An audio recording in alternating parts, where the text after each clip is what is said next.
Oakland, flying over the Bay. Bay Area. It's good to be home. So I landed about just a short time ago, and I'm here for one purpose. I came home for one purpose. I always want to come home, but it was really important to me to come home today, to stand and speak in support of my dear friend, my long-standing friend, a great California leader, a great American leader, Governor Gavin Newsom.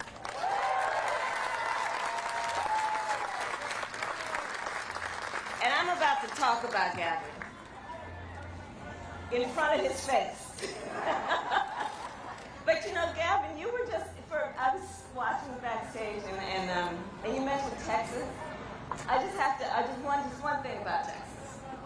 So when I was leaving this morning, I was watching the morning news this early, I left DC, and they had this clip of the governor of Texas.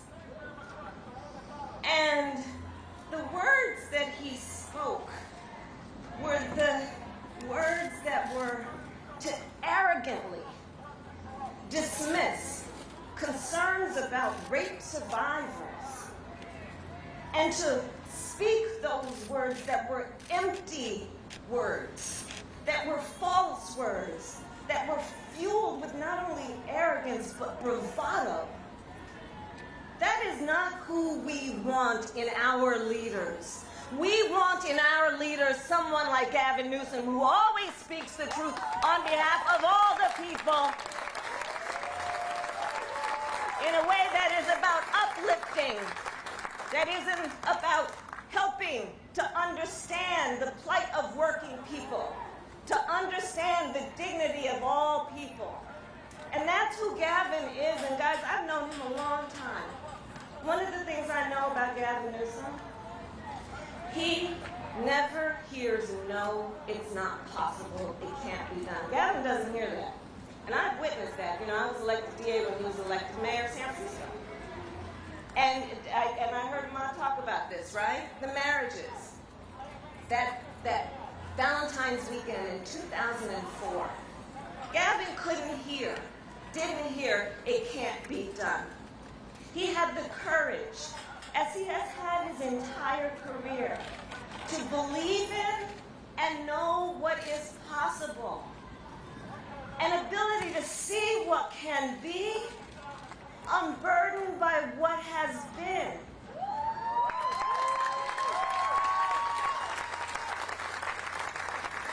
That's the kind of leadership this daughter and we as Californians and daughter of California wants.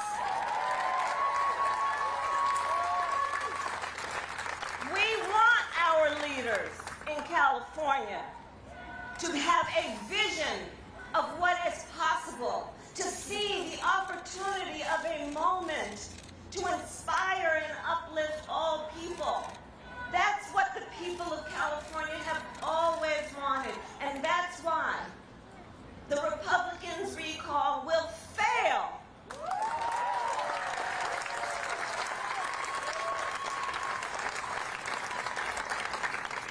And it is so good to be in the House of Labor.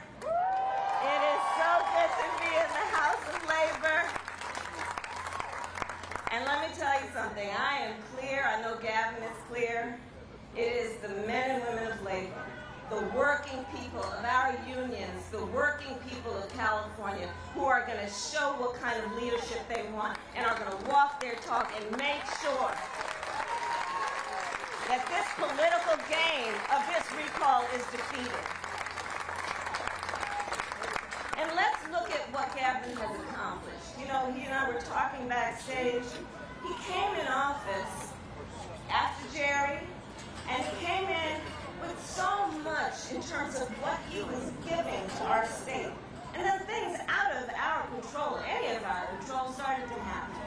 But Gavin rose to the moment.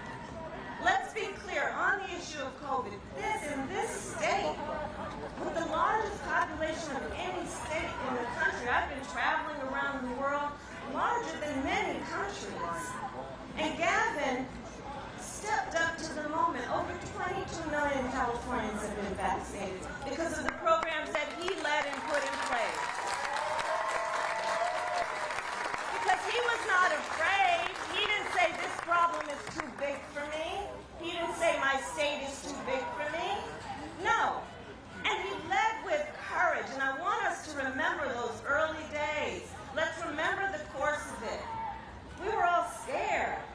We didn't know what was happening.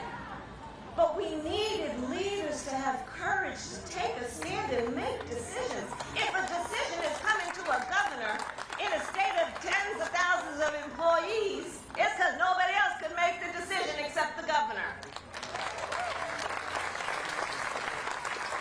It's because it took one person, who is Gavin Newsom, to make hard decisions in a moment of crisis that was unpredictable.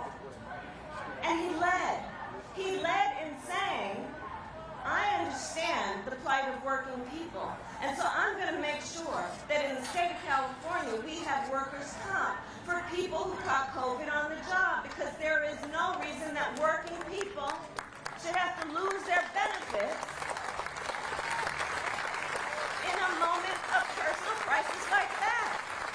Gavin Newsom said we're going to have to pay family leave because, as Jennifer said, Gavin has always understood that if you want to lift up America, you've got to lift up working people. Understand that unions are going to be a big part of that, and women are going to be a very big part of that.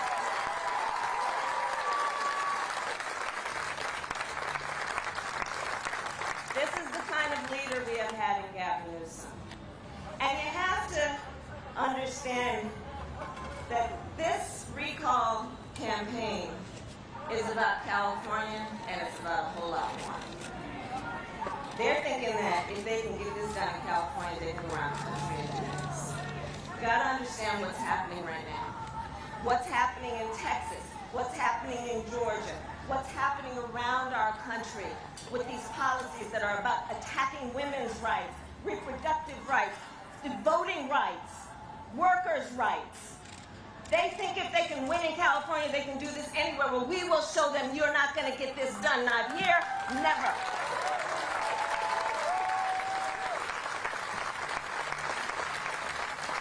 So this election, guys, it's not a one-off. We need everyone to vote no. I voted no. Doug, my husband, the second gentleman, voted no on his ballot. We mailed him in.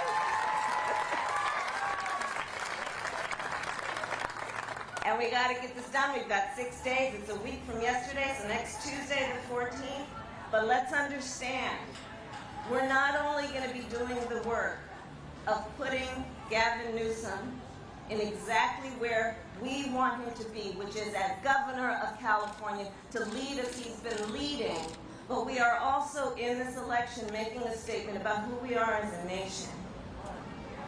Because understand, if having a governor who is for workers' rights and labor unions weren't a problem for them, they wouldn't be trying to recall him. They wouldn't be trying to recall him, but for the fact that he has always stood for reproductive rights. They wouldn't be trying to recall him, except they know he stands for our dreamers and our farm workers. They wouldn't be trying to recall him, except that he says that access to health care is right and not a privilege of just those who can afford it.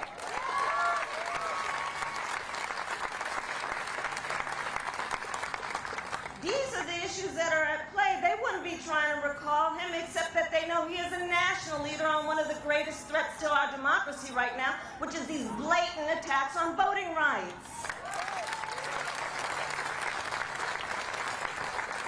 This is what's going on right now. This is what's going on right now. This is why they are putting so many resources and time into trying to take out Gavin Newsom. It is because of his vision. It is because of the agenda. It is because of who he fights for. And so we are here to say today we fight for Gavin Newsom.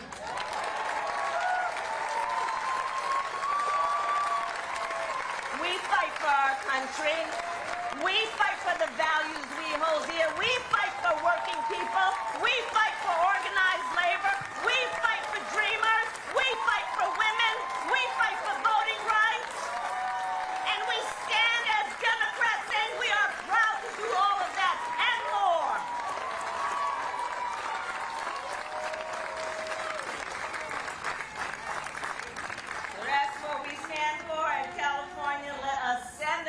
message to the world that these are the things we stand for, these are the things we fight for, and we will not give up, because we know that so much is at stake, so many are counting on us, and there is so much good that we can do. Thank you.